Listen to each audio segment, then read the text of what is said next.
Good evening, everyone. Welcome on the second day of this workshop on Python. Already the question answer was going on in the group, and I don't want to come in between. And so, without wasting much time, I directly request to Rahul, please take charge.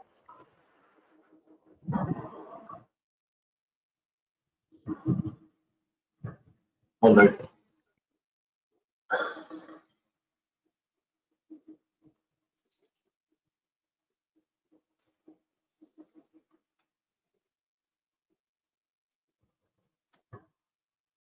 Definitely आपको मैंने organiser बना दिया है sir.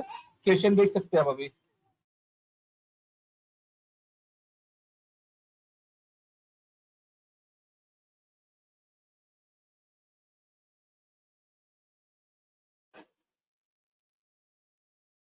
I hope, Rahul, you can see the question tab in your screen. Yeah, I can see that. Am I audible also, guys? Yeah, perfect. I saw that there are some issues with the voice yesterday. Are you guys able to hear me?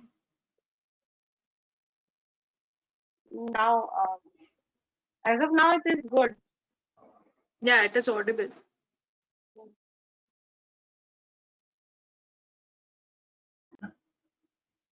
All right. So I saw that some of the people are facing doubts on facing issues while installing Jupyter in their machines. So the best option which you guys have is now this Google Colab, which is people are using a lot.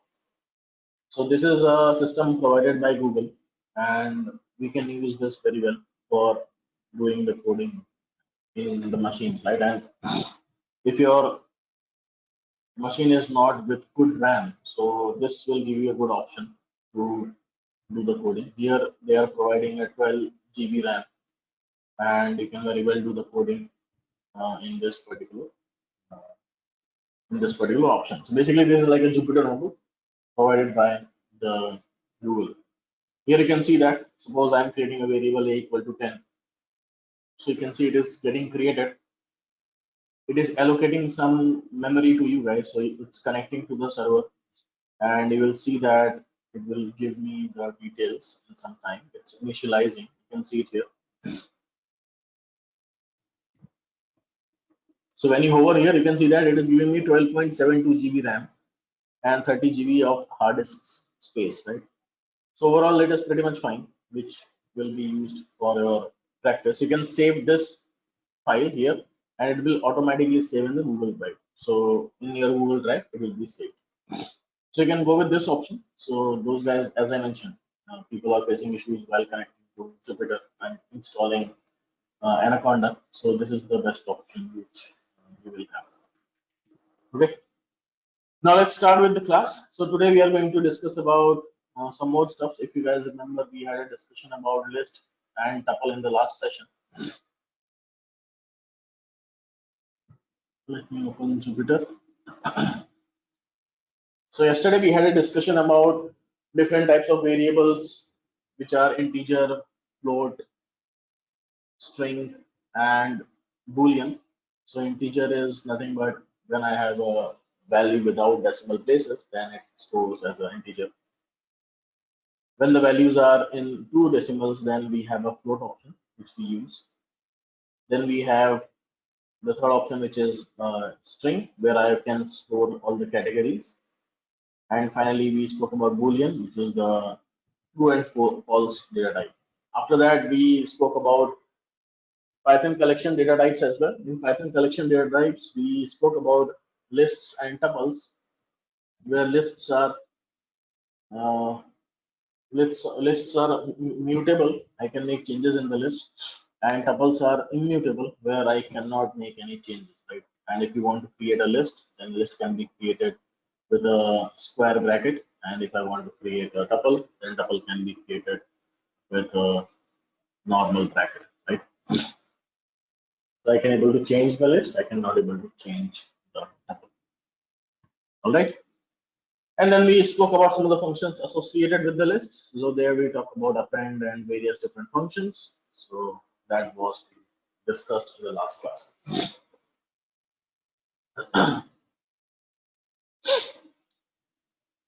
Also, give me a minute.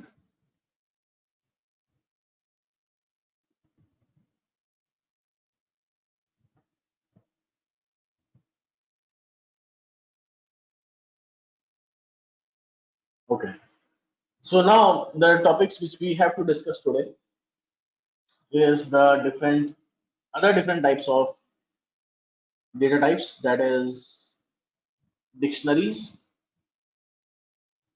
and sets. That is the plan. And after that, we will talk about some other steps, some other stuff as well. We'll see how much time we have, and based on that. Now, what is a dictionary? Dictionary is basically a key value pair, right? I have a key and I have a value. I can store that in a dictionary. For example, let's say I have all the participants' name and participants' age, right? I want now again this examples maybe you look like it's a theoretical example, but all these things are very much required, right? If you don't know the basics, then how will you understand the language? So let's assume that we have the participant details and I want to know which course they are enrolled to and which region they belongs to. So I'm creating a dictionary. Now dictionary will have a key value pair. So when you want to create a dictionary, we will require a curly braces, right? Now curly braces is required to create a dictionary. If you remember, if you want to create a list, you require a square bracket. If you want to create a tuple, you require a normal bracket. And if you want to create a dictionary, it requires a curly braces. Now here I will write, let's say student ID. So I am giving this as SID, which is my student ID, and then colon. So basically SID is my key. SID is my key. And here I will start passing the values. For example, let's say I want to give student ID. So let's say 1, 2, 3, 4, 5. These are my student IDs. Then I will write comma. So basically you can see that I have a quotes, inside that I have the student ID, and then I am passing colon, and then I am passing the values 1, 2, 3, 4, 5, which are like student IDs. I have 5 students and their IDs are 1, 2, 3, 4, 5. Let's say I put the student name as well. So S name. Let's say the name are A, B, C, D, E. These are the names of my students. And let's say I want to put which region they belongs to. So I want the region, and they belongs to south, they belongs to south, north, east, and north. And this is my dictionary. Here you can see that I have key value pair where I have SID is my key, 1, 2, 3, 4, 5 is my values, S name is my key again, ABCDE is my values, S region is my key, and south, south, north, east, north is my values. I am creating a variable. I want an identifier. So this gives a student details. So I am creating a student details, which is a dictionary. I gave the name as student details. Here we go. Right? Now, if I go ahead and check student details, you can see that we have a dictionary created, which is like a key value pair. And now I will show you one magic. Magic is I want to make this as a table. We will study about one of the packages in the future classes. The package name is Pandas.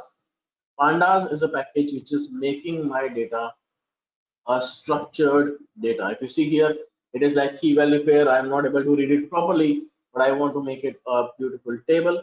In that case, I just call the package. As I mentioned, why we require Anaconda? Because Anaconda by default gives me the packages which are very much relevant for data science. Packages like NumPy, Pandas, Matplotlib, and various different packages by default comes with Anaconda. So as it by default comes with Anaconda, I just have to import it.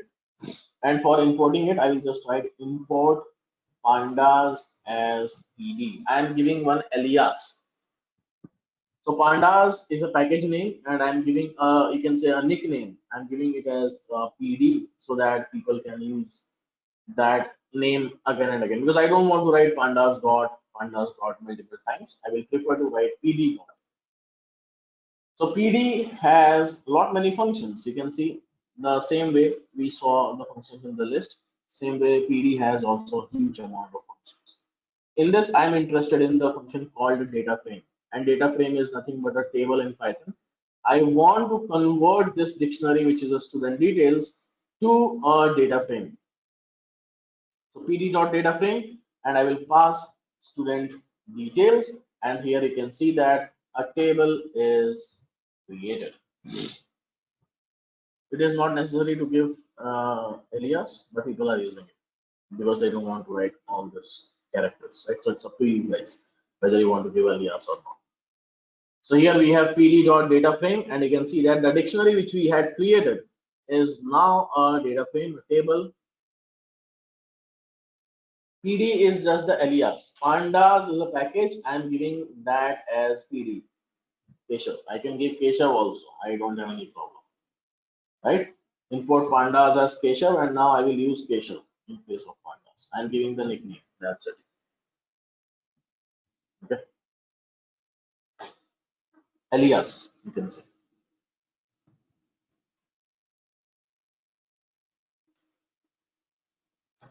Okay, so you can see that the table is now structured. Now it's a structured data, and you are able to find it, find the data properly. Just giving me good insight. I can able to read it properly. Pandas is a package. We will have a separate session for that. So don't worry about it. And data frame is the function associated with pandas. Okay.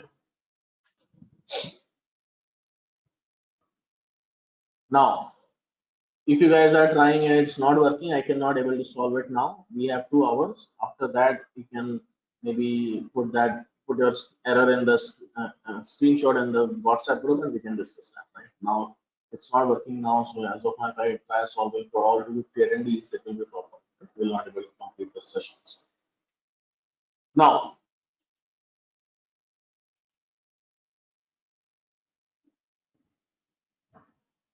let's talk about dictionary a little bit more. Obviously, we will not require this dictionary and all in the real-time scenario.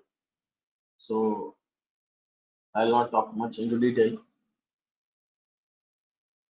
My region is coming first in the output.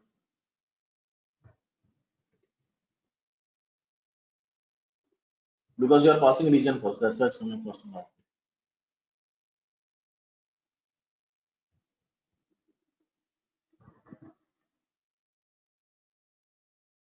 Anyway, so let's get started, and now we'll see some more stuffs in dictionary. So I have student details. Dot tab. You see there are various functions. You can raise the screenshot, guys, in the group, right? I will not solve the doubts here. Clear will clear the dictionary. Whatever values we have, it will clear the dictionary. Copy, we already know, it will copy the dictionary. So I have a copy, I just have to copy the dictionary. So let me clear. Once you clear, you can see that I have the student details, which are nothing but an empty dictionary. Let me clear it again. And now let me use this student details dot tab. You can see there's a command of copy. I'm doing a copy of it. Right? So let's say I'm making it as A. So you can see that A. The same copy of student details is created here as well. Then we have student details, some more commands, let's say keys.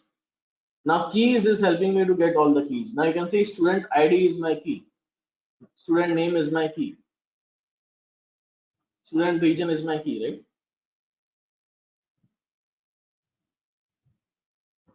So it will give me all the keys. If I'm opening any session, I'm trying to override, it will override, obviously. It will override. Right? There is nothing like it will not override. Everything will be override because it runs on the RAM. Okay. Now, student details dot tab. Let's say values. Now what values does? It gives me all the values. You can see these are the values.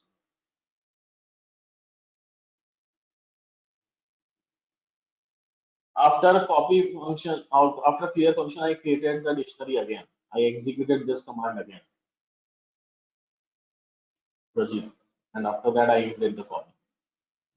Right? My hands are very much quick in Python. I did that quickly. So for example, let's say I have student details dot clear. I cleared it. Now I can see here my student details are empty. So student details are empty. Now if you go to A is equal to student details, it will also give me the empty list, empty dictionary. You can see that it's an empty. But I executed that command, this one quickly, and then I created the copy. So here dot copy, and now you can see it's there. Okay, so this is about dictionary, which is a key value pair, but in day-to-day work, you will not able to use this a lot because you are from dealing with the data world, so you definitely don't require that. Now, what I want is I saw a lot many feedback that how to deal with Excel and all. So I will first go to Excel. I will talk about Excel. I will solve one use case so that people will be more interested to understand Python, right? Rather than understanding the basics.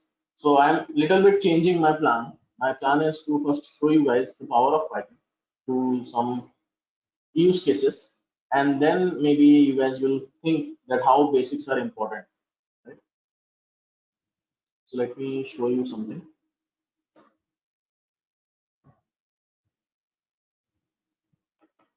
So here is one data set which you will use.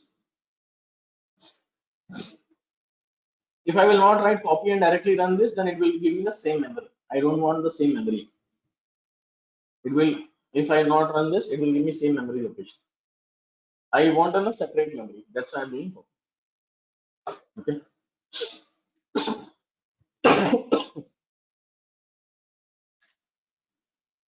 Now let's try to solve one interesting use case. I'll just open up one data set for you guys, and then all the questions which you have for Excel and everything will be cleared.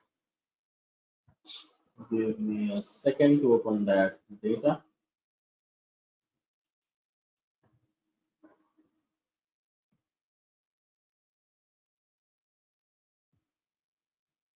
Yeah.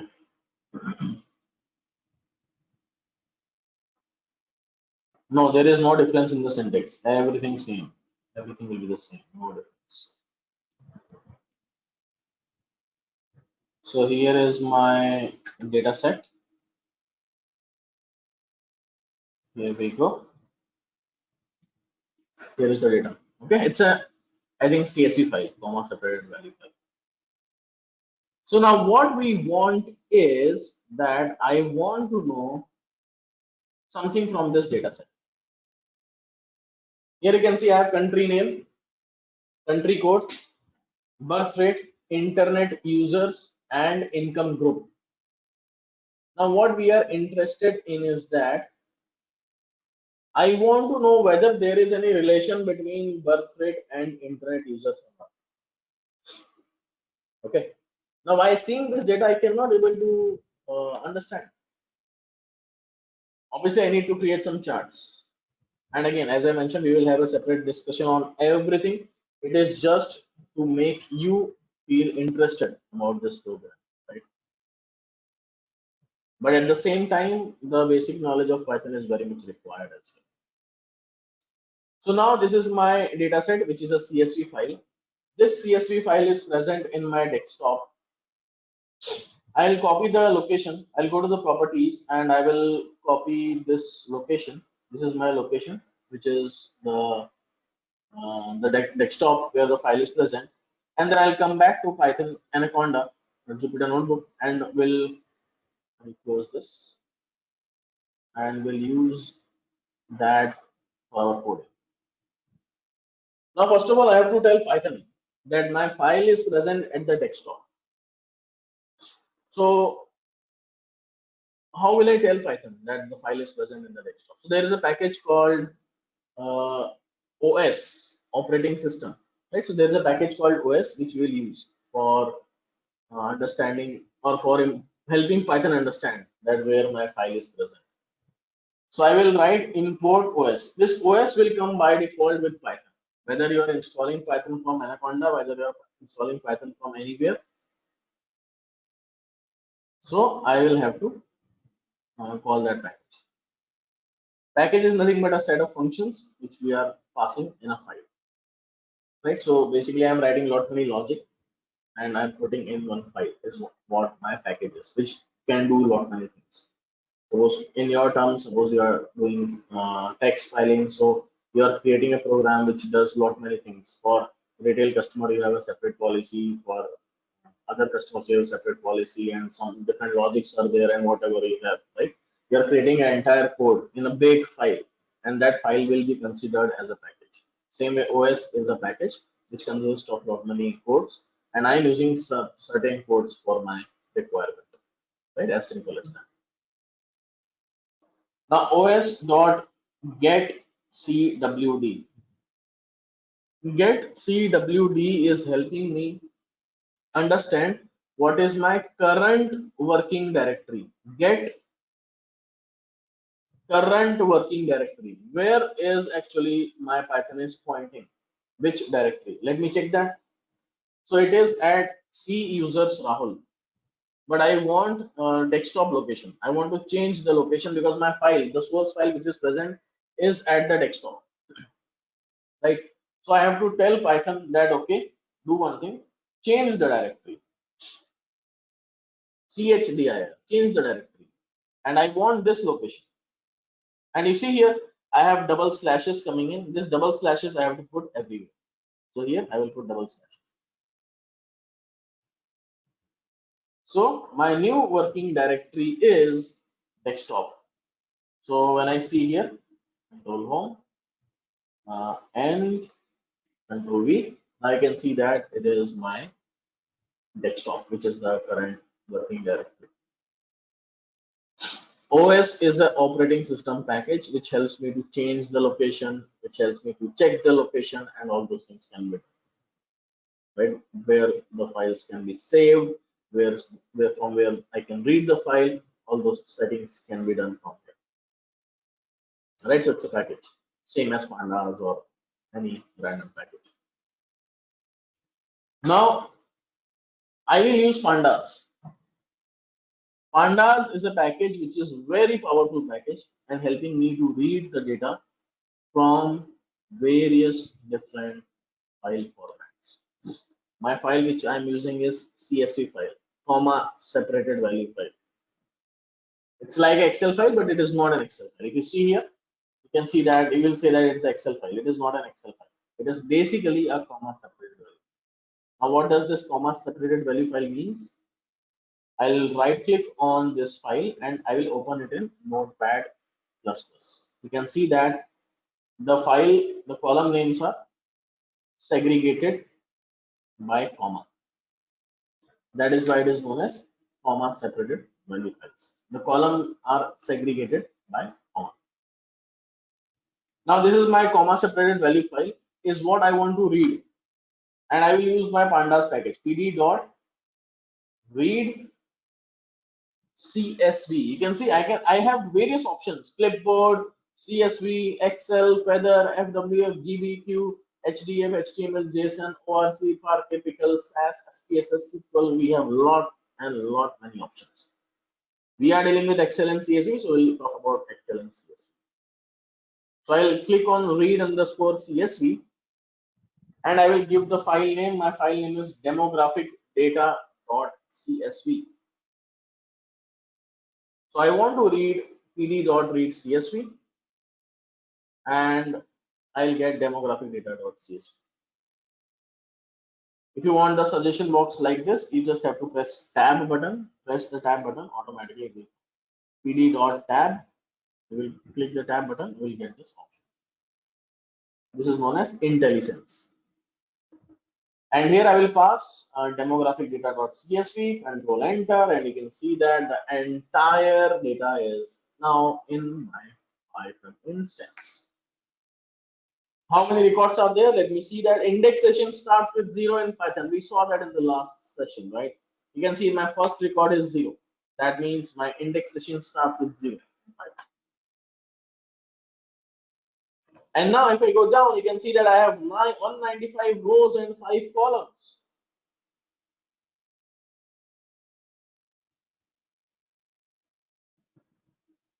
And now if I go back here, you can see that how many records are there? I have 195 records.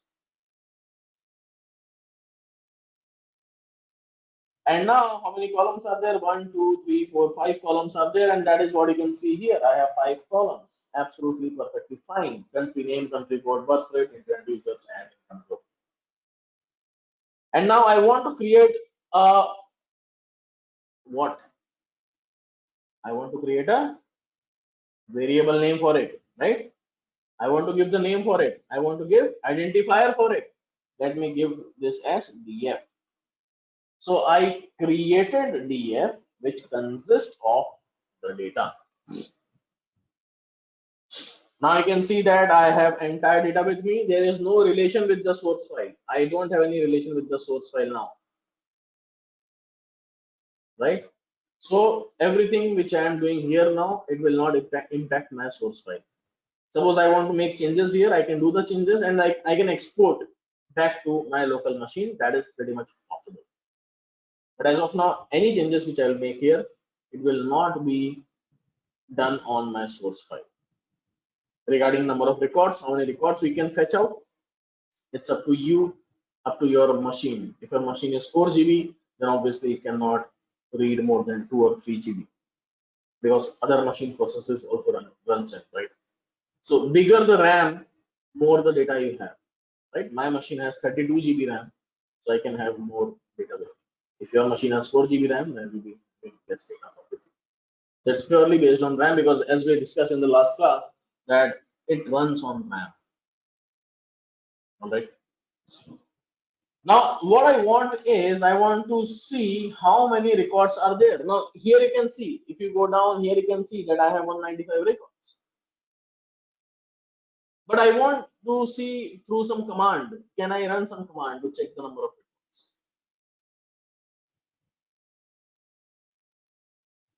records? Right.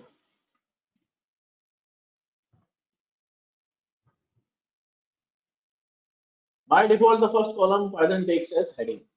If you don't have any heading, then Aruba will become heading. First column of my Excel will become heading. Okay. Now I want to know how many rows are there. There is a command called length. I want to find the length of df, and you can see that yes, it is 195 records with us. Okay. If you guys want the data for you guys to do practice simultaneously, then I will give you the link. You can download it from there. Here we go. However, I will not encourage that, but as you guys are pinging, so it's up to you guys. Here are the data sources. From here, you can see demographic data will be present somewhere. This is the data. So I'll ping this link to you guys. You guys can download it. All right. Now I want to know how many columns are there. DF is my data frame. I gave the name, right? If you want to check the type of it, it will say that it is a data frame. Pandas.core.frame.data frame. It's a data frame. Okay. Now there is again question coming from you guys that what if we have multiple sheets in Excel? Then you will write pd.read Excel. You have to give the Excel name, comma sheet name, and you can give the sheet name as well. When you have multiple sheets, which sheet you are interested in, you can call that. Okay.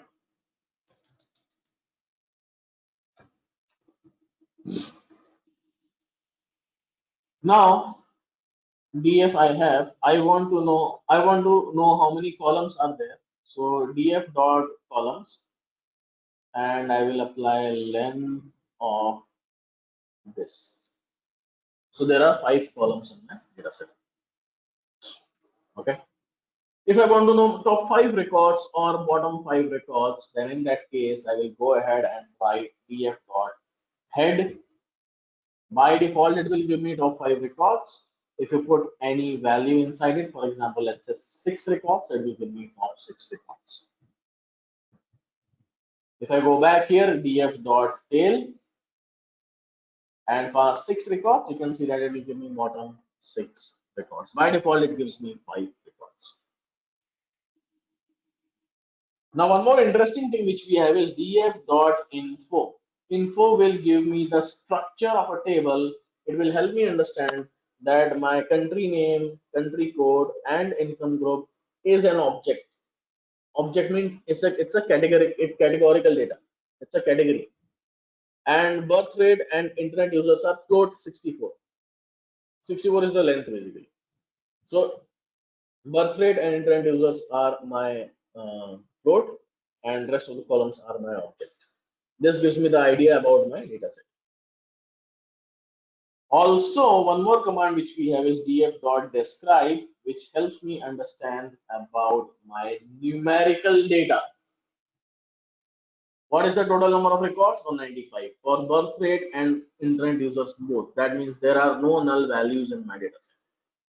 The mean is 21.469 and 42.076 for birth rate and internet users respectively. Standard deviation is 10.6, 29.03. Minimum value is 7.9 and 0.9. 25th percentile is 12.12 and 14.52. 50th percentile is 19.68 and 41.0. 75th percentile is 29.75, 56.22, and the maximum value is 49.66 and 96.54. So this gives me a good understanding about my numerical data, that how my data is distributed, right? All the statistical information, the basic statistical information, I am getting it from here. Now what I want is, I want to change my column name. You see my column names are country country name, country code, and there is a space which Python does not prefer, right? So we have country space name, country space code, birth space rate, internet space user, and income space group. And I don't want that. I want without spaces. Maybe you can put underscore, or maybe just concatenate that and make it a single value. So for that, we will just rename the column, and I want to rename all the columns, right? So I will do something like df.columns is equal to, and I'll give country name, comma, country code, comma, birth rate, comma, internet users, comma, income group, and execute. And now when you check my new data frame, the data frame will have the column names without any spaces. This is one way of doing the rename, where I want to rename all the columns. That's why I did this approach. But in real-time scenario, there are chances that I may have to rename only few columns. I don't want to rename all the columns.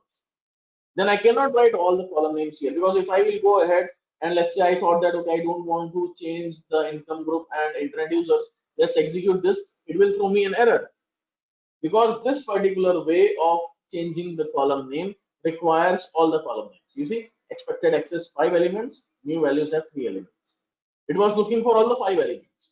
So what if we will have 80 columns in my data set? I cannot write all 80 columns because I don't want to change all 80 columns. Then is there any other way we can go for? So answer is yes, there is a way we can go for. And let's see what is the way. So I want to rename, let's say, only one column, that is country name. I want to make it as CN. I don't want country name, I want to make it CN. So what I'll do df dot rename, and I want to rename my column. I will pass a dictionary. We already know what dictionary is. Key value pair. I want my country name to be CN. You can see that I have changed my country name to CM. So here you can see columns is equal to country name is my key and the value which I am associating is CN, and you can see that the value has changed. It is actually not changed, it is just showing you, because if you go back to DF, it is still showing me country name. If you want to rename this, you have to write DF is equal to, we have to overwrite. As of now, it is not overwritten, it is just displaying it. So if you want to overwrite, you can write df is equal to. And now when I will run this, and now when I check this, you can see that the data frame is changed. I can very well rename back because I don't want CN, I want country name only. So let me make country name execute done. Is that making sense to all of you guys till this point?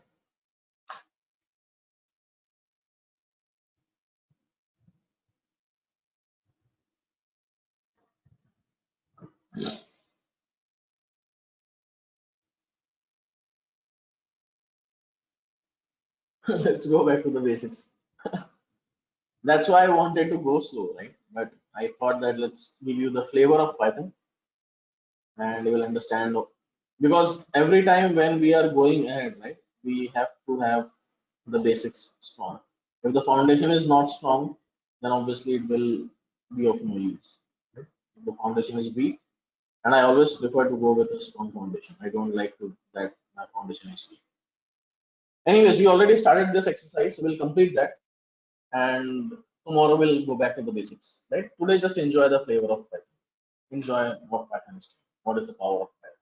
Okay.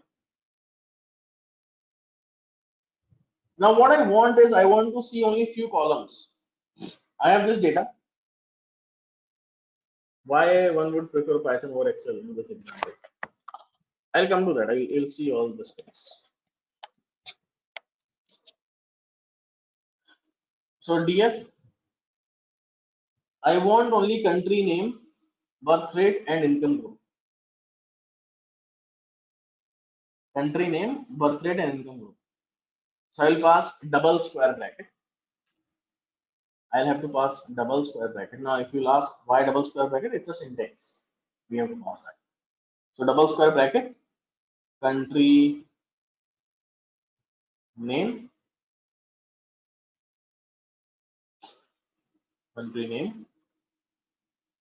birth rate, and income group. You can see that I'm getting only those three columns which we are interested in. Okay, so data frame and then double square bracket, pass the column names. We are done.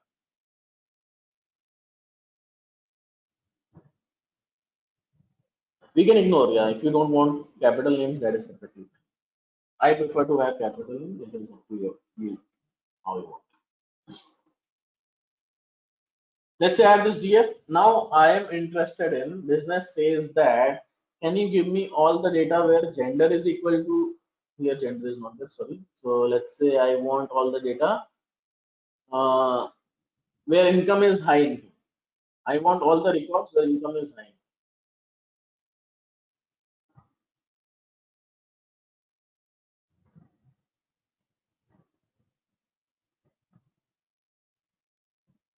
Okay. So I want to basically filter the data. Pandas by default comes with Anaconda. Once you install Anaconda, by default it comes. And how to install the package, we discussed that in the last class. Can we work say high income and highest birth rate? It should be capital. No, we have to pass the capital. It is case sensitive. You can rename it and you can make it small. As of now, it will not work. Small c, small f.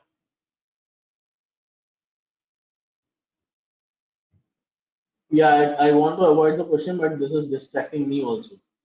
Frequent things are coming in and it's distracting me also. Anyways, I will not take the questions now. Let's proceed.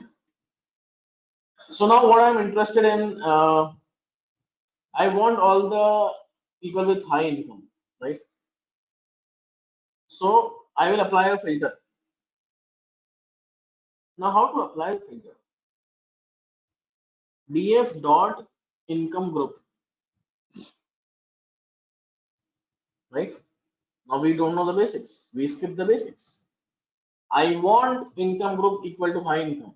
How will I do that? You guys will tell, okay, let's do equal to high income. Is that correct? What do you think? This is wrong. This is a big problem. What I did is I did df dot income group equal to high income. Let me go check, and you can see that it updated all the high income. All the records are now high income. It updated the record, right? Because single equal to sign is helping me to assign the value. A equal to 10, B equal to 20, C equal to 30. I am assigning it. Now what you did is you updated the income group and make it as high income. Gone. All the data is corrupted. Basics are not clear. Right? Directly you want to go to data frame, basics are not clear. How will I do that now? I have to import the data again. And here I have to apply double equal to sign. There is no way of undo. Everything is in RAM, everything gone. That's it. Apply here. I'm getting some error further. Data frame has no attribute income group. Now, can you guys tell me why this error is coming in? You should be able to answer this. I imported the data from Excel again, the CSV file again, and I'm getting this error. Can you guys tell me why? Absolutely. We have to rename this. Perfect. So let's rename this. I'll just rename out here. There we go. And now let's apply logic. Now you are getting the answer true, false, true, false, true, false, and true, false, like that. So as of now, when we are applying df dot income group is equal to high income, it is giving me true and false. But I want the original value. So on top of that, I will apply df entirely. I don't have any value high income looks like. How is that possible? Because high space income and I is small, case sensitive, guys. Okay, so here high space income and I small. Perfect. Here we go. I got the records of high income. If I check number of records, there are 67 records out of 195 records. We can check how many records are coming from here also, applying length.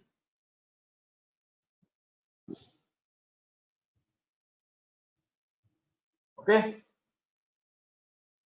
Now I want to apply two filters. Income equal to high income, and what else? Let's see what all we can. Income equal to high income and birth rate is let's say greater than 25.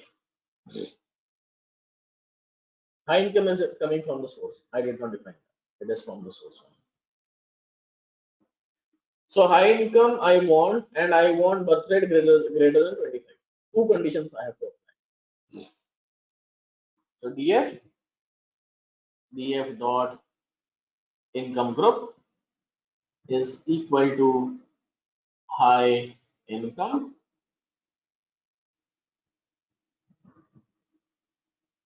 and df dot birth rate greater than 25.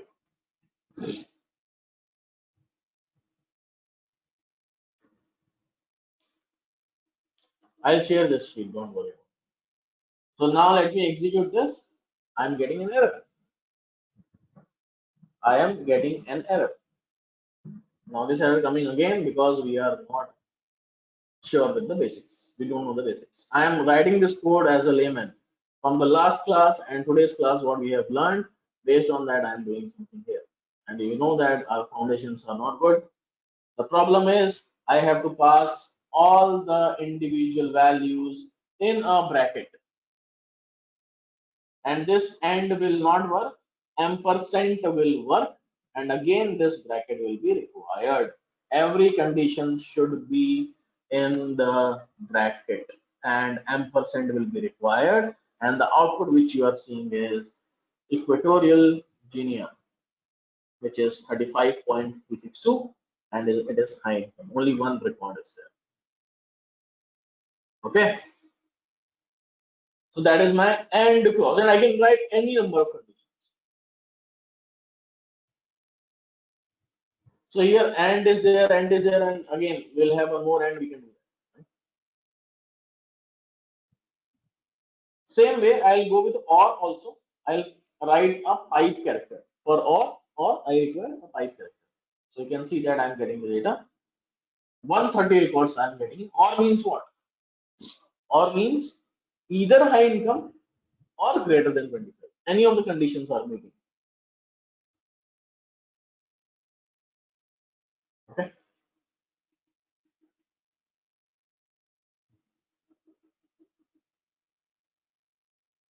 So that is how we can apply the filter. And a lot of things can be done, guys. Right? Python is like tremendous. I just wanted to show you the power of it. Right? So again, the foundations are very important. OR symbol is not, pipe is written. OR will not. Pipe. Pipe is like above enter of your machine.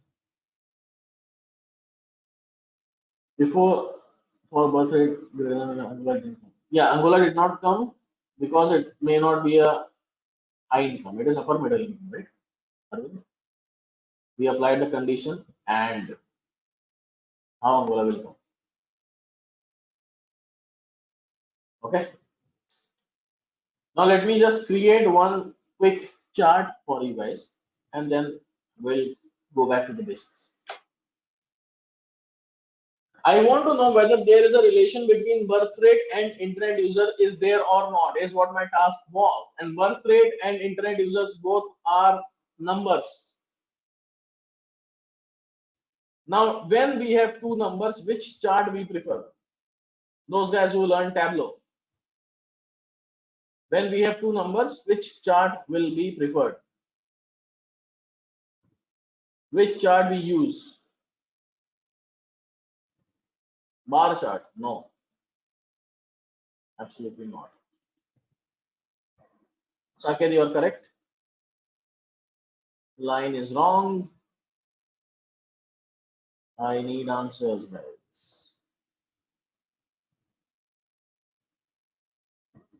The answer will be scatter plot.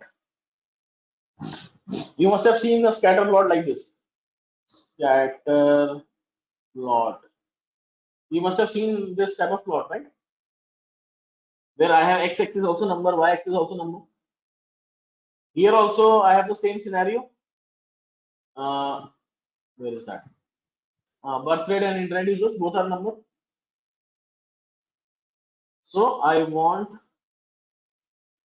to create a scatter plot, which is preferable plot for us. So now I will import one more package.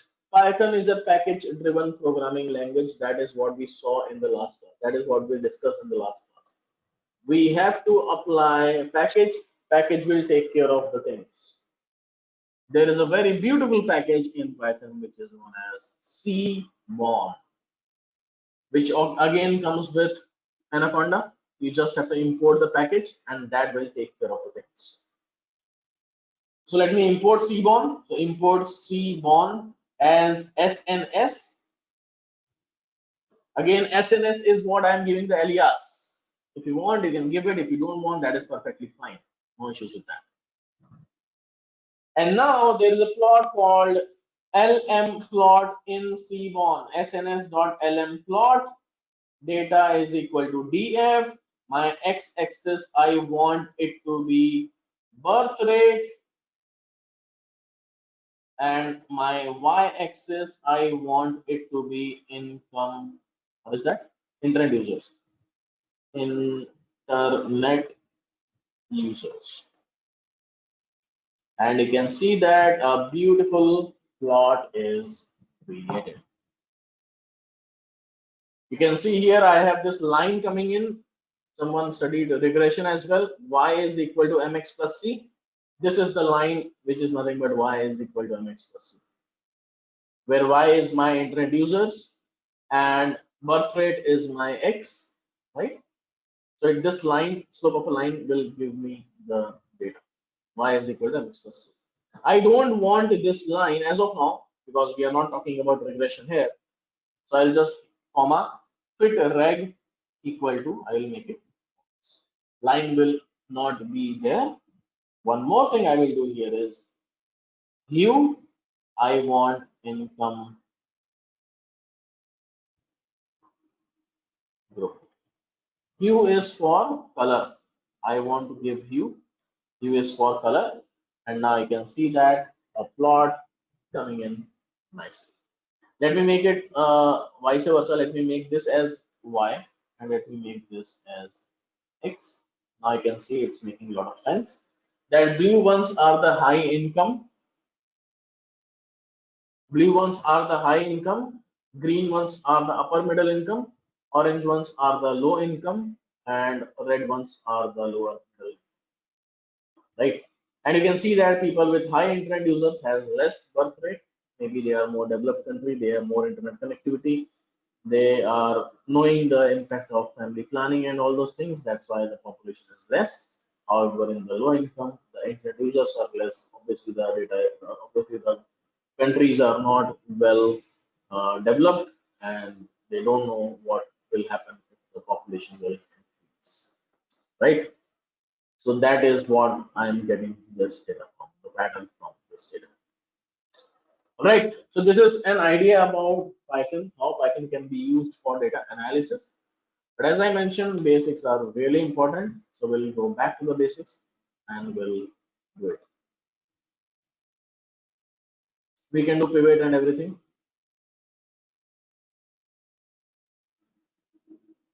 What if it is saying no module? Are you using Anaconda or what? We can export the chart, right click, and you can save it as an image. Someone asked, how can I export the Excel also? I'll show you that. Here is my data frame. This is my data frame which I want to export. I will write df.to. Now, how you want to export? CSV file? You want to export Excel file? Anyway, you can export. Let's say I'll make it as CSV file. I have to give the file name new underscore file dot CSV and execute. Okay. Python official compiler, it will give me an error only. Sri Raghav, I told you. Python by default will not give me Seaborn and all those things. Anaconda gives that. That's why I gave you the Google Colab link. Please go through that. Python does not give these packages by default. You have to install manually. And in the desktop, you can see that the new file is created, which is nothing but the file which I have imported. Perfect. All right. It comes with the index also. You can hide the index also in the command. We'll see that later. So that is how we can export the data. All right. I hope this gives you a good idea. What is Python? How is Python? It will not auto save the real time basis. No, you have to write this command. I wrote this command, right? I wrote this command. This command you have to write. Then it will export it.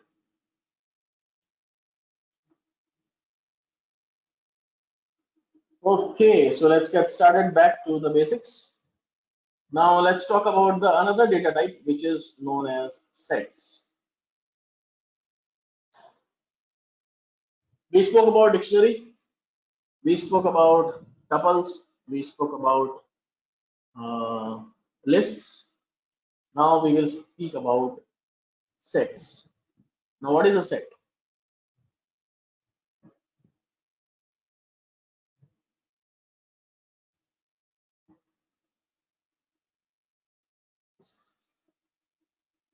How can we give user interface to this? We can create a front end. I already have shown you, I think I'm not sure whether I have shown you or not. We can create a lot of front ends as well. Rahul, desktop. I have created one app, I'll show you that. streamlit.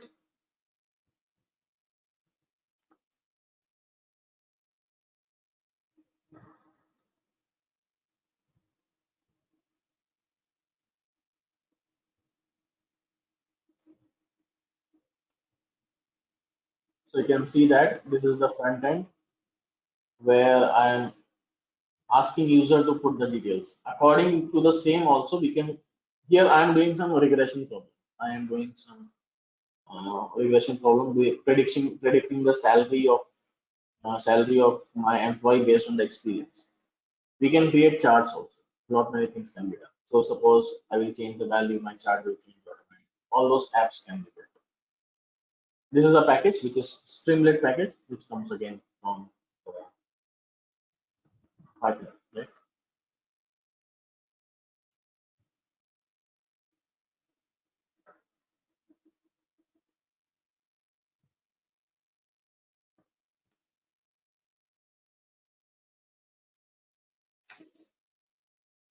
All right, so now let's go back and let's talk about sets. Now, what is a set? Set is basically one more type of data type, which is helping me to store the unique values. For example, I have multiple values. Uh, let's say I have customer IDs. Now, customer IDs may have duplicates, and I want the unique values. I don't want the duplicates. So, sets will also create with the curly braces. Dictionary will also create with the curly braces. But dictionary has a concept of key value pair. In set, there is no concept of key value pair. Here, let's say I'm passing 1, 1, 2, 3, 4, 4, 5, 6, 6, 7, 8, 9, 9, 9. This is my set. Let me give this as set 1. My set is created. As I mentioned, that sets gives me the unique value. You can see that the set which we are getting is unique value. You can see that in the source I have duplicates, but in the target I don't have duplicates. You see, in the target I have only unique value. Are you understanding it? So it gives me the unique value. Now,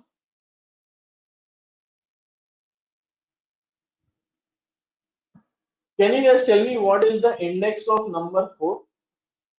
What is the index of number 4? All of you guys. 3. Sure. Can I look at here or can I look at here? Because in the source I have various values, right? 0, 1, 2, 3, 4. It can be 4 also. It can be 3 also. Confusion? Confusion is there or not? There is a confusion. Absolutely, there is a confusion. That is why Python does not support indexing for the sets. If I write 0, it will give me an error. So in sets, there is nothing like index. Okay, keep that in mind. So basically, sets gives me unique values, and because of the unique values, there is a mismatch in the source and the target. Python does not able to understand that, and that is why what indexing is not supported in sets. Okay, I hope this is clear to all of you. Now again, there are a lot many functions associated with sets. It works with alphabets also. Everything, list, tuple, dictionary, sets, everything works with alphabets. There is no restriction to it. I can add the value. Let's say I'm adding 9. It will not add a 9, right? Because set 1 already have the 9. Let me add 10. Now I am getting an error. Add takes only one argument. You are passing 3 arguments. Okay. Let me pass in a square bracket. Let's see it is working or not. No, it is not working as well. So add takes only one argument. That is what it's. So obviously there should be some option set dot Let's go down, down, down, down, down. Update. Update is the option we have. Okay, let's see that. Square bracket 10, 11, 12. Execute. It executed successfully. Here we go. 10, 11, 12 added as well. Okay. So basically, the basic difference between list, tuple, dictionaries, and sets are list is mutable. I can make changes in the list. Very well. Tuple is immutable. I cannot make changes in the tuple. So list and tuple are same, but tuple has a limitation. I cannot update the values. As simple as that. Dictionary is a different concept where we have a key value pair. I have a key, I have a value. So a key has a associated value. Like example I gave you, student ID, and student ID has some values 1, 2, 3, 4, 5. Student name, then again student name has some values A, B, C, D, E like that. So it's a key value pair. Sets is again a type of a list, but sets can store only unique values. Sets cannot store duplicate values. However, in the list, however, in the tuple, I can have duplicate values, but in the sets, I cannot have duplicate values. So, for example, in your data set, there's a column, let's say customer ID, that customer ID has the duplicate values. I want to find all the unique customer IDs. I can pass that column in the set, it will give me all the unique values. Okay. So I hope this is clear that what set is all about. Now the next concept which we will discuss is operators in Python. Operators in Python. Now what are operators? There are various different operators in Python. One is arithmetic operator,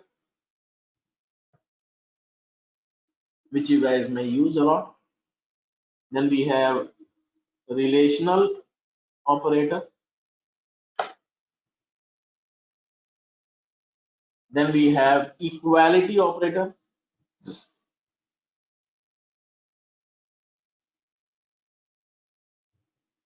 Then we have ternary operator, right? These are like main four operators which you will use in your day-to-day work. So let's talk about that. So first one is arithmetic operator.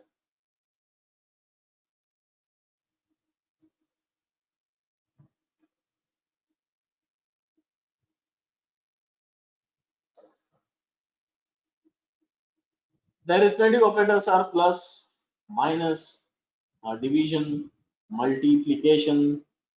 Then we have floor division. Then we have a modulo, and we have the power. These are the different this thing. What do you say? Operators, arithmetic operators we have in Python. For example, let's say I have A is equal to 10 and B is equal to 5. I am creating two variables, A equal to 10 and B equal to 5.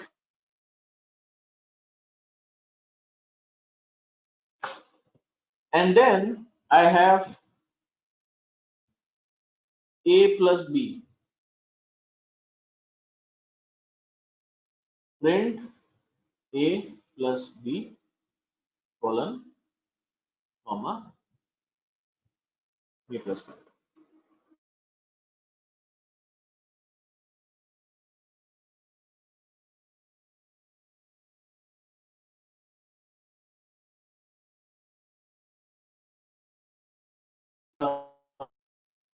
Rest of the commands.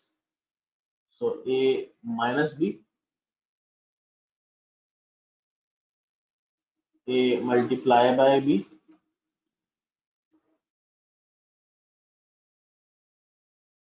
A divide by B, A modulo B, A power B, A floor division B. Let's see what all this does. Multiply, divide, modulo, power floor division. Now let's try to understand. The first one is simple, a minus b, a plus b, perfect, no issues with that. Third one is a multiply by b, I'm multiplying two numbers. A divided by b.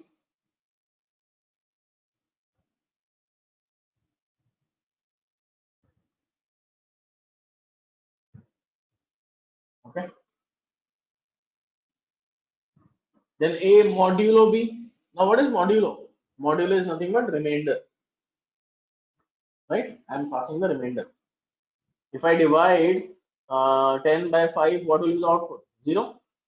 Remainder will be 0. So I'm getting 0. A floor division b is nothing but my quotient. It's a quotient. And a power b is 10,000 or 1 lakh, right? A raised to power 5. So these are my operators, arithmetic operators. Then we have relational operators. Let's say a equal to 10 and b is equal to 5. Then I want a is greater than b. True. Because a is 10, b is 5. That is my relational operator. Is a less than b? A is less than b. False. Then is a greater than or equal to b? True. Is a less than or equal to b? False. Okay. So that is my relational operator. Then we have equality operator.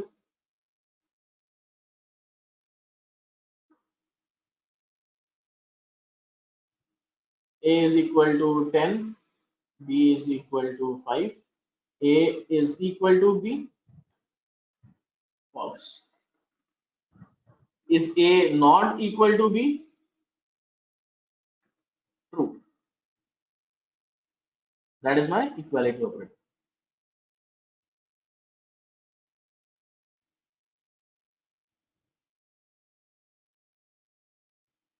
Now,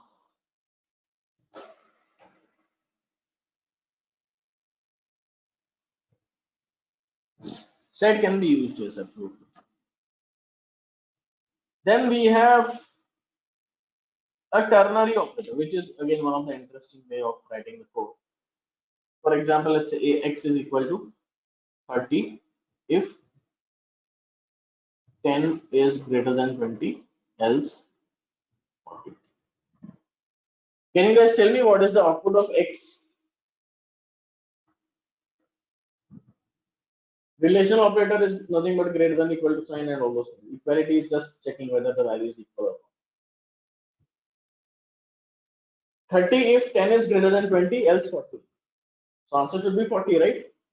Because if x is greater than y, greater than 20, which is wrong. So it will go to else. It will go to else. So it will be 40. So if this condition is not meeting, then it will go to the else part. If the condition is meeting, then it will go to this side, left side. Okay. Let me write one logic and tell me whether that will give me the correct output. What will be the output? Basically, a is equal to 10, b is equal to 5, c is equal to 7. X a if a is greater than b is greater than c, else b if b is greater than c, else c. Can you guys tell me what is the value of x?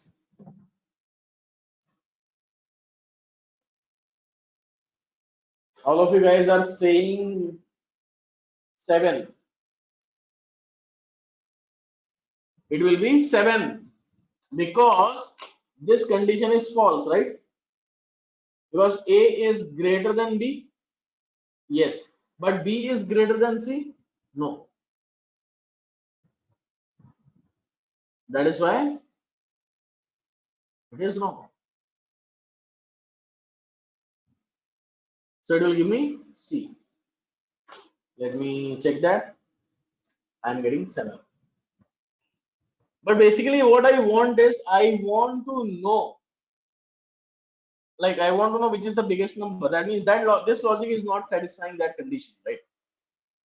I want to know कि A बड़ा है, B बड़ा है, C बड़ा है. That is what we want to check. Elif का, this is a ternary operator. Elif हम लोग आगे पढ़ेंगे. Please have patience. So here I will write some logic which will basically help me solve this problem. So I'll rewrite this particular logic. So x is equal to A if A is greater than equal to B and A is greater than equal to C, else B if B is greater than equal to C, else C. Now what is the value of x? Now it will be 10, right? Perfect.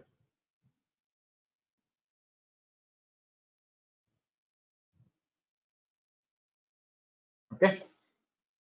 So that is my ternary operator. One more operator is there which is known as logical operator. True, false, and not, or, right? When we are comparing the data binary, true, false, then we require ampersand. When we are comparing actual value, then we require and. Okay, that you have to understand. When we are dealing with the binary data, true, false, 1, 0 type of data, then ampersand is required. Or I can say not true, false, but binary data. When binary data is there. But when we have a numbers or when I want to compare some values, because when we are going with a data frame, then it is actually acting as a true false at the back. We can write multiple ternary operator as well. If and else, if then else, then again if else, if else, we can write multiple. But we don't prefer that. We prefer if else logic, which you will see in the later class, like maybe today or maybe after some point.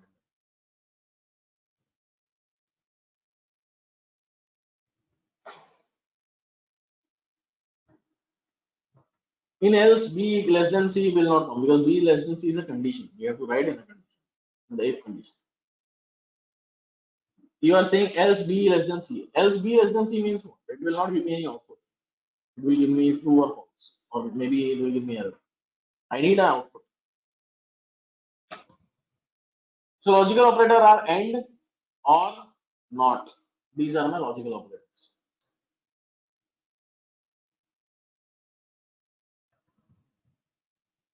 So here I have, let's say for example, two conditions which we already saw in the data frame. So basically this is what we saw. If I go here I applied ampersand, right? Why we applied ampersand? Because it is dealing with a true and false. Because this output is also giving me true, false. This output also giving me true, false. That's why ampersand is required. But for example, let's say I want to compare a value. Let's say x equal to 0 and y is equal to 20. And if I will write x and y, it will give me 0. A double equal to sign means I am comparing. A equal to 10, B equal to 10, A double equal to B is like I am comparing whether A is equal to B or not. Okay. So if it is true, then it will give me true.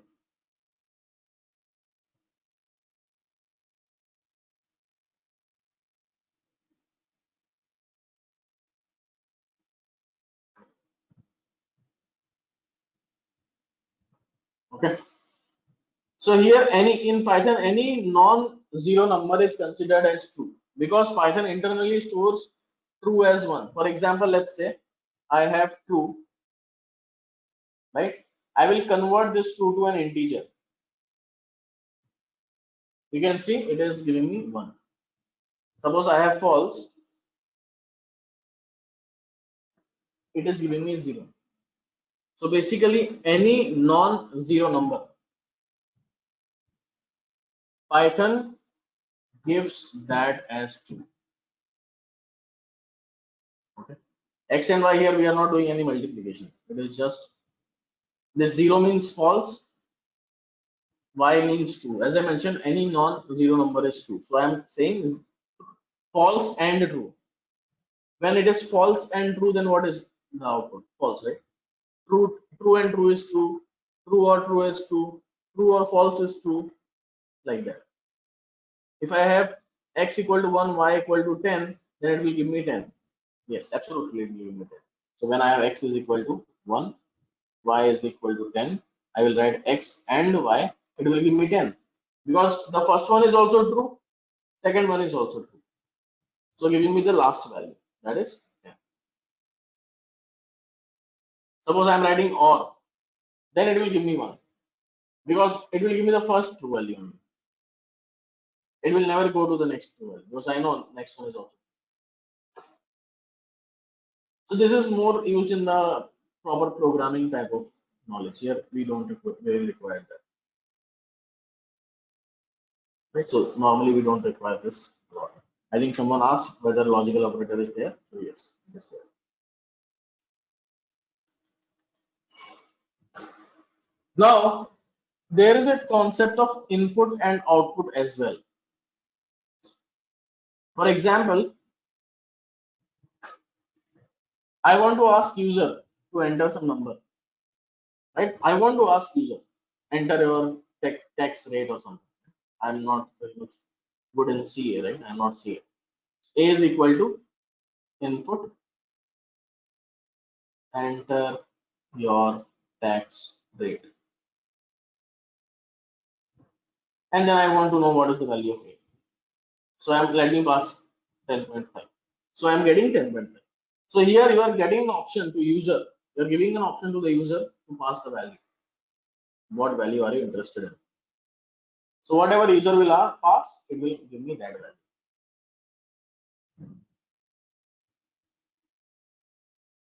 Okay. Now this 5.5, you can see it's coming in a quotes. That means it's a string. If I check the type of it, it's a string. So basically, by default, when we are passing input and passing some value, it by default gives me the value in a string format, But I want to change it. I don't want this to be a string. I want it to be a float because we discussed, right? Decimal are float. So I will write float at the start. Now let me pass 5.5. You can see that the type is float. I have converted that. I typecasted that. Earlier it was a string, now it is a float. You can make it anything. Suppose I want to pass integer. I'll write integer, execute, then it will be an integer.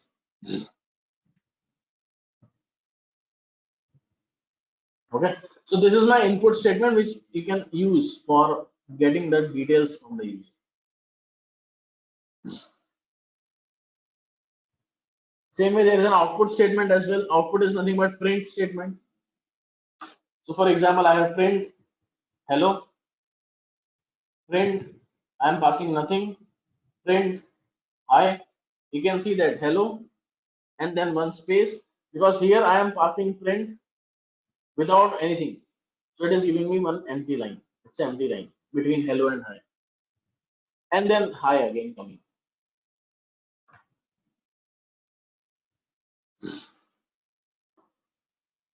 Now we can create an application. Let's say I want to create a calculator. Right? Input, we can ask user a number and then I can do the addition. For example, let's say I am asking number 1 input, enter the first number, enter the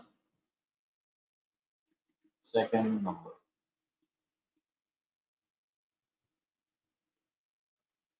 and I want output is equal to number 1 plus number 2.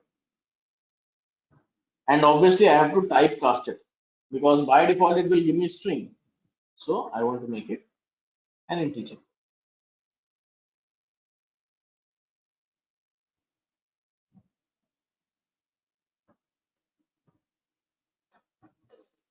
And let me check the output also.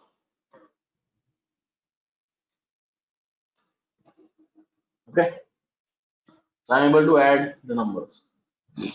Now you must be thinking, okay, you are passing integer, but what if we are passing float? As of now, we are passing 10, 12, 33, 22, whatever. But I need 10.5. Then how will it work?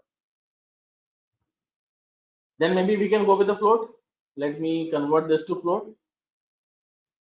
Let me convert this to float as well. 10.5, 10. Perfect. So it is adding it. So better to pass as a float. Let me pass again 10, 10. You see the output is also coming as float then. If you want output as an integer, if you're passing integer, then you have to write something else. As of now, I am passing 10. I am passing 10. Both are integer. So 10 plus 10 should be 20. That should be integer also. Right? So I want output as 20, which is integer. So there is a function called eval. In place of float, in place of integer, in place of string, in place of boolean, you can write eval. Now what eval will do? Eval will evaluate what user is passing. If you are passing integer, the output will be integer. Let's see that. See here. Let's see that.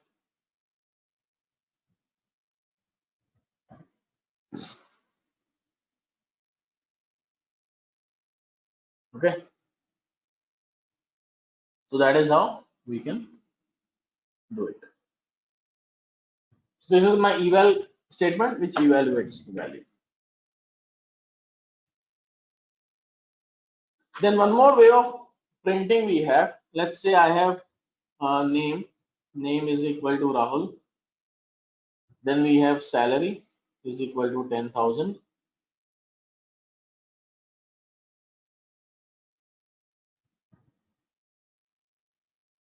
And let's say company is equal to Deloitte. I was working for Deloitte. So Deloitte. Print hello. Your salary is and your company is dot format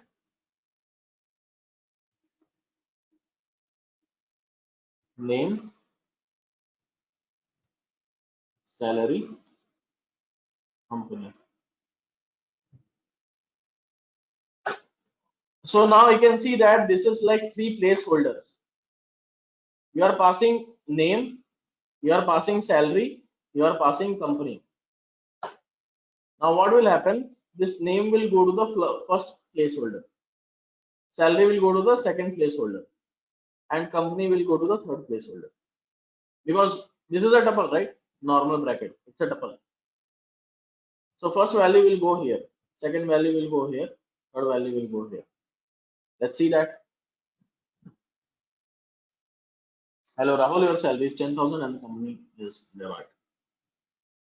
What is the index of name? 0. It's a tuple. I can pass 0 here also directly. 1 here, 2 here. Then also it will give me the same value. For example, by mistake, I'll put it 2 here, 0 here, and 1 here. So it will say, hello Deloitte, your salary is down and company is 10,000.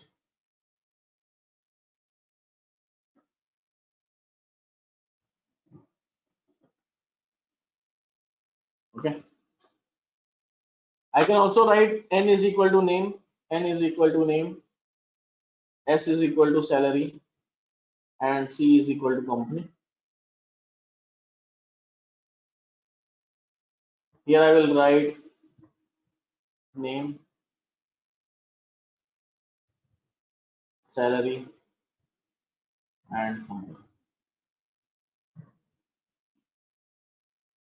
Okay.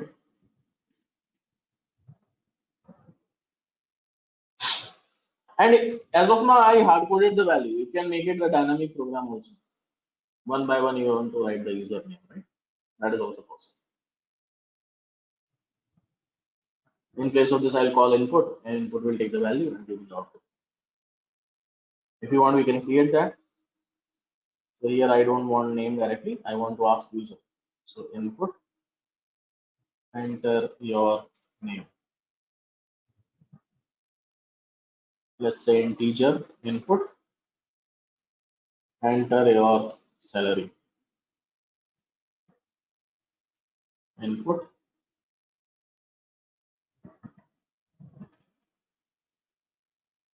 enter the company name. Name, let's say Rohan. Salary, let's say 15,000. Company name, let's say TCS.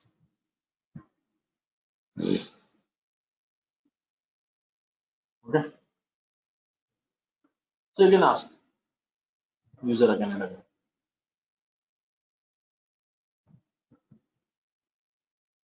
So print statement is how this works. Print is basically helping me to get the output. The output is nothing but print.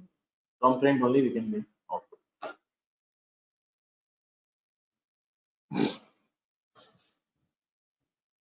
Format is helping me to take the value. I want to take the value as name, salary, and company. Right? So format, I have to pass the values there. Then only it will take the value.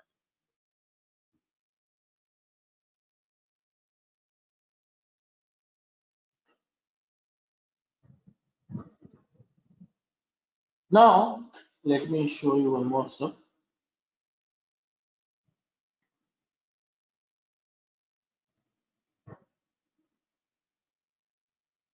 Can we do it for multiple values? Yes, we can do that, but for that we have to first understand the loops. Let me go one by one, step by step.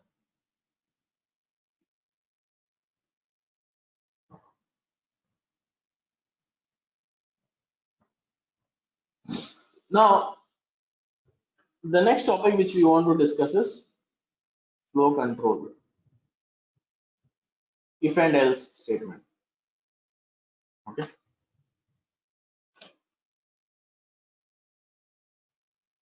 Let's take this if and else and then we will stop. For example, let's say I gave the exam and I want to know whether you pass the exam or fail the exam. You want to write a logic. So for that, I will write, let's say, marks is equal to input, integer input, enter your marks.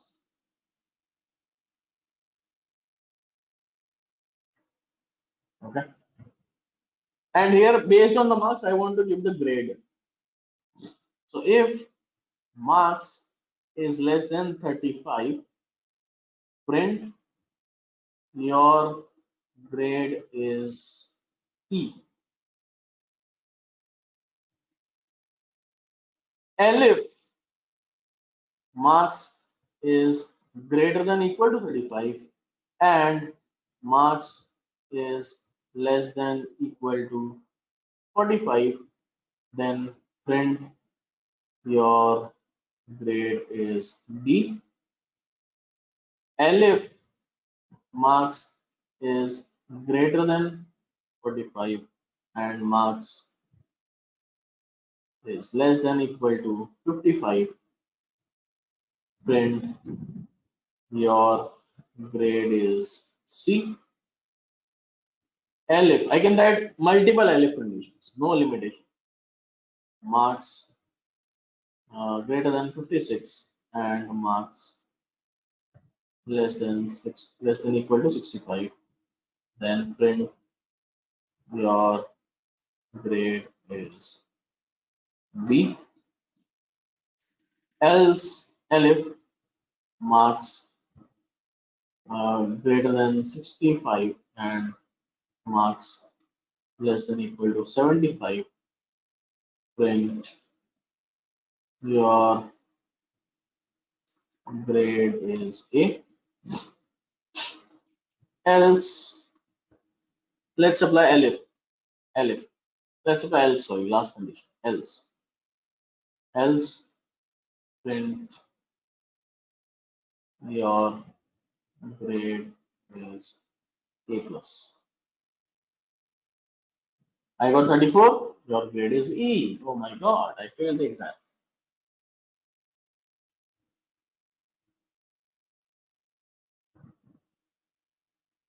If I got, yeah, so for physics, let's see what happens. You got A plus, right? Because that condition is not mentioned, so it will go to this else condition. Absolutely. Let's, to be on safer side, make it equal. Sorry. This will be equal to 56. Now it is fine. Okay. So whatever value you are passing, according, let's say I'm passing 54, grade C, 65, grade B, 76, grade A plus, 74, grade A.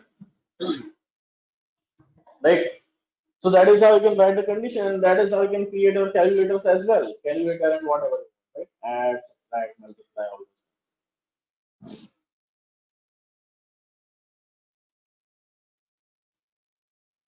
Okay.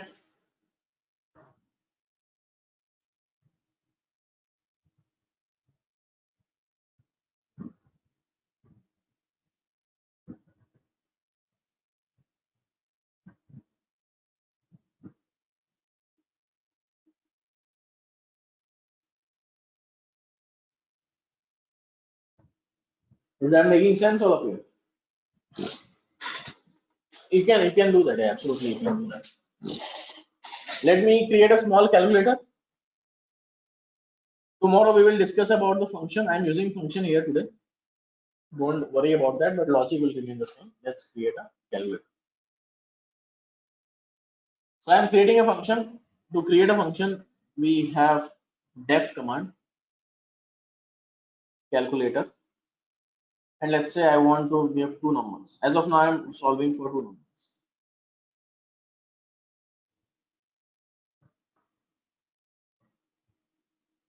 Then what to do?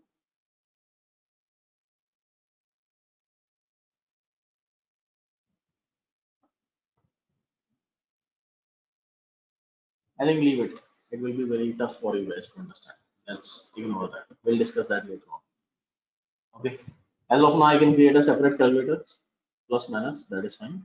If I go with a big calculator, then it will be tough for you.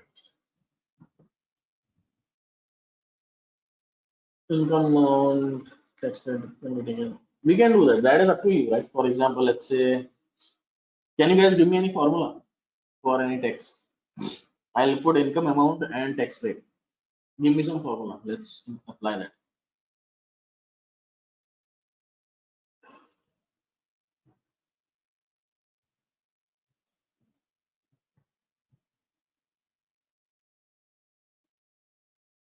I am very bad in tax, right? So guys, give me the formula. I got very less marks when I was in 10 in the tax. I really don't understand that.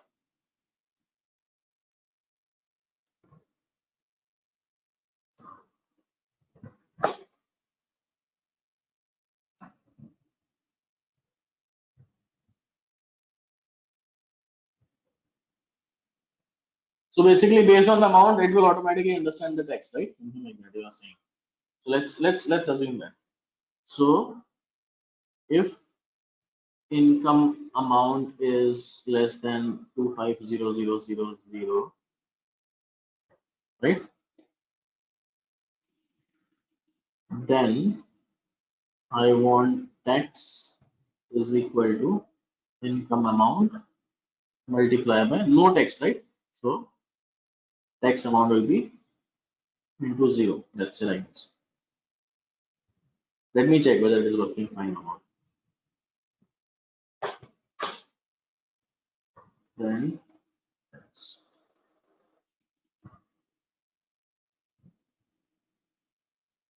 perfect. Now, if income amount is, what else the slab is? 2.5 lakh to 5 lakhs, 5%. Okay. So income amount is greater than 250000, and income amount is less than 500000, then tax is equal to income amount multiplied by 0.5. Okay, happy? And then, and I'll print the tax amount also, the print tax, and I will just replicate this logic maybe 4 times, else print you, just for fun you will have to give all of your salary.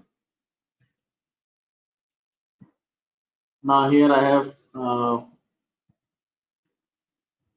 lakhs, 5 lakhs. All the condition I have to take care. So let's say equal to, also I'll put it here. Here also equal to. So here I'll say 5001, 5 lakh 1. Sorry. I hope the numbers are correct. And let's go with 10 lakhs or something. I'll give 10% of the tax. This is 0.05, I guess, right? And 50% tax, very bad. 10%, so 0.1. And here we have equal to, and this looks fine, yeah. And let's say 15 lakhs. Then I'll charge 20%. Else you have to give the salary, right? Now it's fine, all of you guys. I'm not sure. Huh? I'm hoping that this is fine. 2499 something, zero tax amount. 5000 500. Something is wrong in the logic.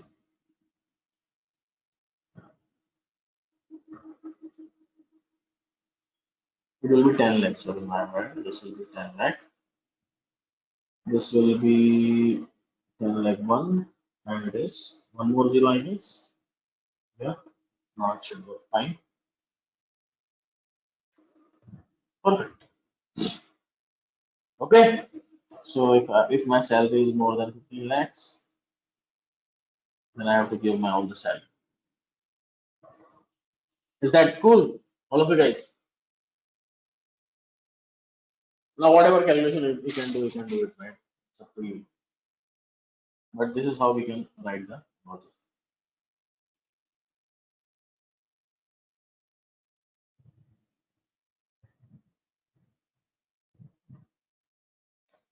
So I hope you guys understand that how we can apply.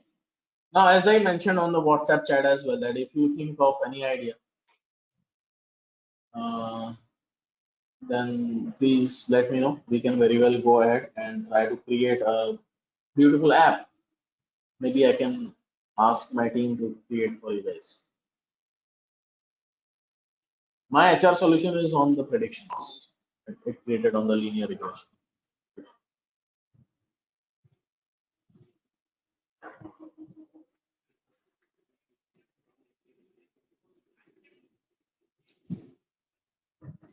So are you done? How will the box come?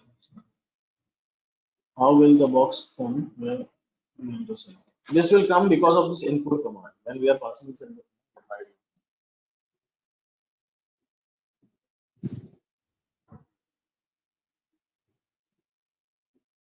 All right, yeah, I'm done. Okay. So on behalf of WIRC, I really thank you for this wonderful seminar. Today you taught us dictionary sets, operators in Pythons, and such technical terms, but in a very simplified manner. So thank you on behalf of WIRC, and looking forward to future seminars. Sure, yeah. Thank you. Well, at times, guys, take care. Bye-bye. Now we can close.